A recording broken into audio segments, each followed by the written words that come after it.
Hello YouTube. Alright, today I figured I'd show you my computer setup here at college. Of course, here is my baby. This is a MacBook Pro from around August 2009 or so. It originally came with 4 gigabytes of RAM and a 3.06 gigahertz Intel Core 2 Duo, but I upgraded the RAM to 8 gigabytes. Booyah!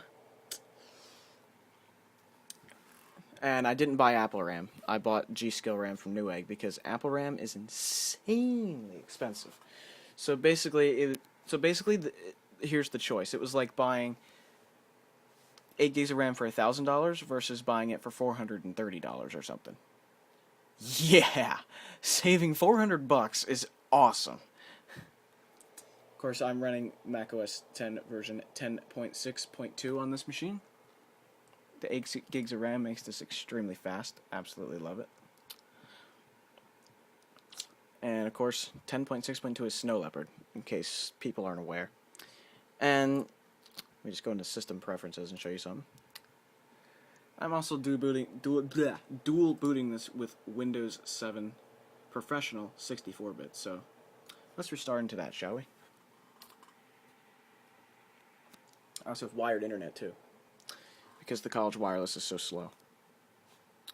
You're not going to hear a bong because I don't like the bong because it wakes my roommate up in the middle of the night when I have to restart.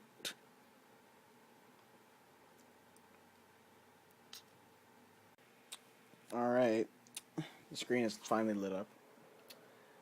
And we're booting into Windows 7 with pretty pictures. Yay. Isn't this exciting?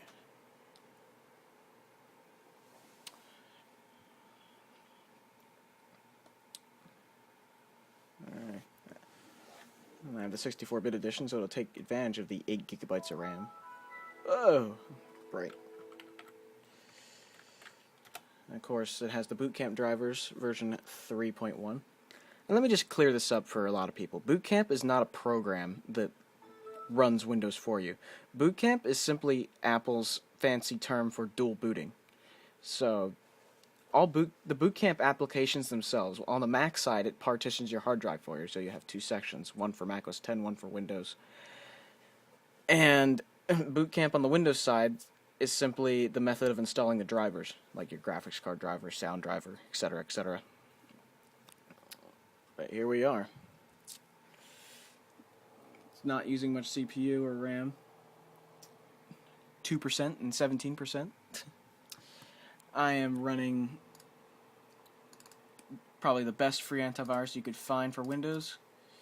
Komodo Internet Security Free. It does everything a paid antivirus does for free. It has stateful inspection scanning. It also has on-access scanning, so it'll scan. That makes it scan a little bit slower, but more thoroughly. Also has a firewall. And Defense Plus. Defense Plus, this is what it checks. It checks inter-process memory accesses, processes termination, Windows/WinEvent hooks, window messages, device driver installations, DNS and RPC client service, protected COM interfaces, protected registry keys, protected files/folders. And it also monitors the physical memory, computer monitor, disks, and the keyboard. So it will detect keyloggers if you have Defense Plus on. I don't right now because it's extremely annoying. But having all this in one program is awesome, instead of having, like, you have Avast, then Zone Alarm, then Spybot or something else, there's like a bunch of crap at once. I'd rather have it all in one program, which is why I love Komodo. And it's free. And let me just go back to the specs with the Windows side.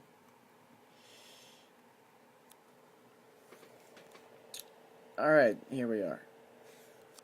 Intel Core 2 Duo T9900, and it's at 3.06 gigahertz, both cores, 8 gigabytes of memory, 64-bit operating system, and the Windows rating is 5.8. Although I haven't run the test again with all the drivers and stuff, so I'm not quite sure that's accurate. I also, in the back of this machine, as soon as I plug this thing in, have a little 160 gigabyte hard drive plugged in. And that is where I store all my virtual machines, so that I don't clutter up the hard drive. And it's actually faster, for some reason, if you run them from a separate hard drive. So I plug that in, open up VirtualBox, and I have all the virtual machines. All the virtual hard drives are stored on there.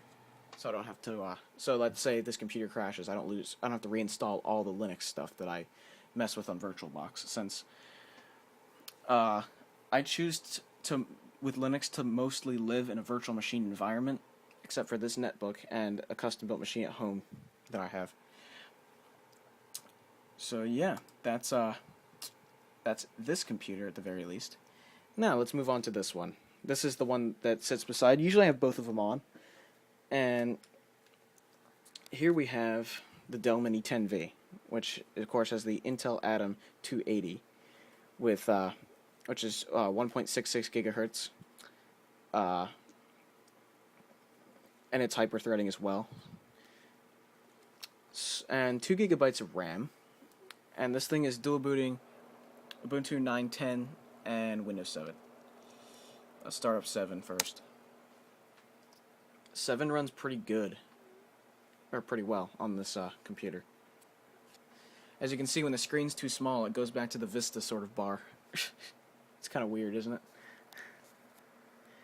It's Windows 7 Home Premium, by the way, because Starter is crap, absolute crap. Here we go.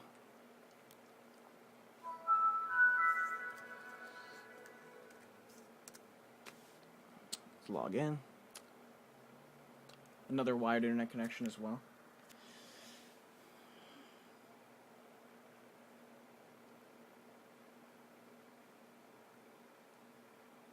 Come on. There we go. And of course I have it on the Windows Basic thing, as you can see by this taskbar down here. And there we go. The sidebar will eventually load, and that is Windows on this netbook. And it runs damn well with the 2 gigs of RAM, as long as you upgrade it. I think with the Windows 7 package you can actually get it with 2 gigs of RAM, but this one came with Windows XP because I bought it in probably either October or November of last year.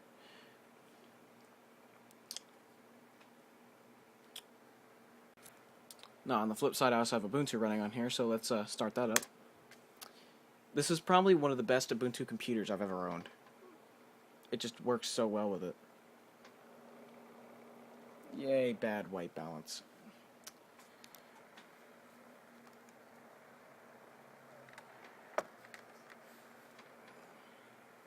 Of course, it's Ubuntu 9.10, as you can see. We'll log in here.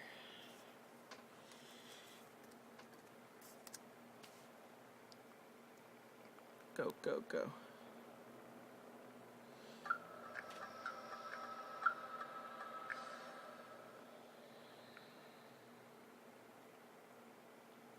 And there we go, here's my Ubuntu system. I've used Compiz Fusion, so all the menus do this, which I think just looks sexy. Look at that. Yeah. I do that with Compiz Fusion on all the computers that support it. Of course, I have wireless working, so it connected to a network. And of course, I have AMSN, Empathy, Pidgin. Pidgin is fucking awesome. And XChat, a bunch of other stuff on here. OpenOffice, I have Audacity on here, as well as VLC. GIMP. I love robots, that game is fun.